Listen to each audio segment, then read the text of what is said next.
Welcome to Hi Channel. Today, please go with us to explore the historic heart of Ancaster during the special celebration of Doors Open Hamilton. Nestled along the Niagara Escarpment and known as one of Ontario's oldest communities, Ancaster is a place where centuries of stories still echo through its stone buildings and quiet streets. During this annual event, many treasured heritage sites open their doors to the public, inviting visitors to step back in time and experience the rich history that shaped the community. In this journey, we visit three remarkable landmarks that reveal the military, civic, and community heritage of Ancaster: the Barracks Inn, the Hamilton Police Museum at Tisdale House, and the Ancaster Old Township Hall. Our first stop is the beautifully restored Barracks Inn, a historic site whose origins date back to 1812. Built to house soldiers during a turbulent period in Canadian history, the building witnessed generations of change as Ancaster evolved from a frontier settlement into a thriving town. Over the years, the structure served many different purposes, including a drugstore, a body shop, and a tool and die shop. Though the original building was lost to fire, it was replaced with a strong stone structure that still stands proudly today. Now transformed into a luxury boutique hotel, the Barracks Inn blends elegant modern comfort with the enduring character of its historic past.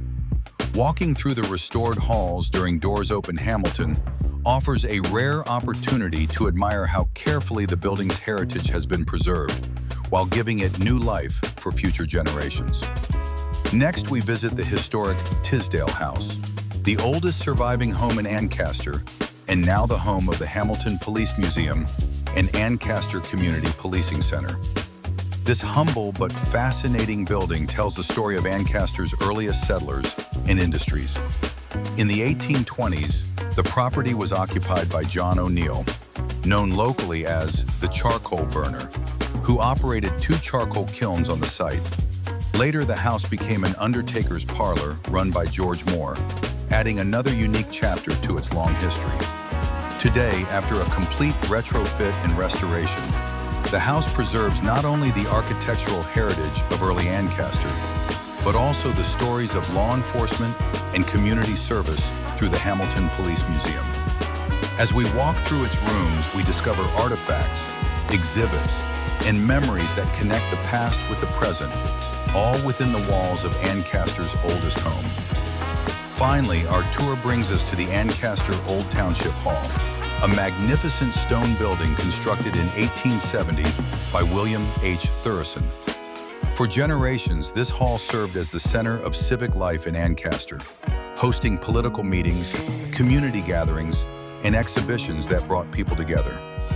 One of its most fascinating historical moments came in 1878, when visitors gathered here to witness Edison's incredible magic phonograph, introducing many residents to one of the wonders of modern technology for the very first time. Today, the building remains a proud example of 19th century stone architecture, with many original features still intact. During Doors Open Hamilton, visitors are invited not only to admire the craftsmanship and history of the hall, but also to learn about the ongoing restoration efforts dedicated to preserving this important landmark for generations to come. As we explore these remarkable sites throughout Ancaster, this video becomes more than just a tour of old buildings. It is a journey through layers of local history, community spirit, and architectural heritage. From military barracks to policing history and civic pride, each location reveals a different chapter in the story of Ancaster and the city of Hamilton. We hope you enjoy discovering these hidden treasures with us during Doors Open Hamilton, where history truly comes alive behind every open door.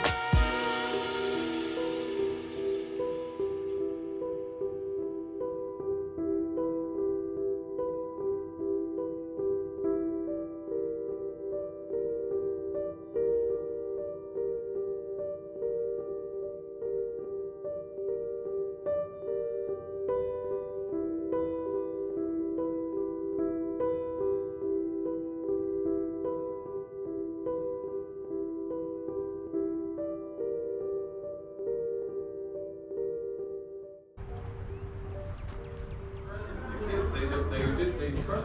Yeah. Now they've taken them out of the schools, and now look at the problems in the schools. That was done down. I don't think so. I don't remember. I don't remember. I know the office, and she was down at Sherman Avenue Station when she started, and I didn't know that. And then she ended up downtown, but she wanted out of safety because she wanted to do more policing. But she's a woman, so they put the women in safety. And she kept going saying, but I want to do more, I want to do investigations, I want to learn more. And finally, she kept training the sergeant that came into safety. She said, okay, the next sergeant, Sergeant Lucas, I'll train him, but here's the deal, you get me out of here. So they put her in juvenile, and she started doing investigations, but it was tough for the women, you know? They wanted to keep them in the same. When's that picture taken? 1962 she came on. Wow. She was the first Japanese-Canadian police officer hired in North America. It was such a big deal because she was Japanese. Yeah. She even went on What's My Line in New York City, you know, when they had that guest profession. They didn't guess it, that she was a police officer. So that was her claim to fame, that's what got her on the show? Yes, because there were all kinds of newspaper articles. This was a big deal. Her name was Flo Hayashi when she came on, and then she married, Yamagao, George, And I mean, they're from the era, they're from Vancouver. George was in the internment camps. He just passed recently. She's in her 80s. She did not go to the internment camps because she had family in the West. As long as you didn't live by the ocean, she told me, you could go and live, you know, at another friend. So it was a farm. Okay. And then they eventually immigrated to Hamilton. But that's history, right? You know, she's fascinating woman. I love chatting with her. Is she still in the area then? Yeah, she was in the mountain not far from here in her own home. She's 86. And fascinating woman, and I love her stories because it's history. You know, like you don't get that from anything except talking.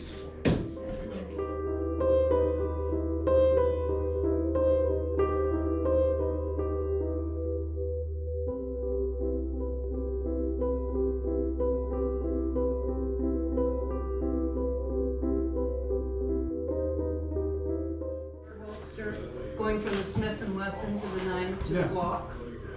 Well, that's that Officer Ron would show us his belt at bandana, you know, and we would ask all kinds of questions. What's that? And of course the belt, remember the leather belts were the thing forever. But with the new equipment, they can't support it. They were starting to twist. So everything, as you can see on the top, is nylon. Everything is Velcro and nylon. And life changes. For sure. Like that's an old uniform. Those are very old. Yes.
Daryl's kind of the history man about it, and there is the chronological order of the history on the tables over there.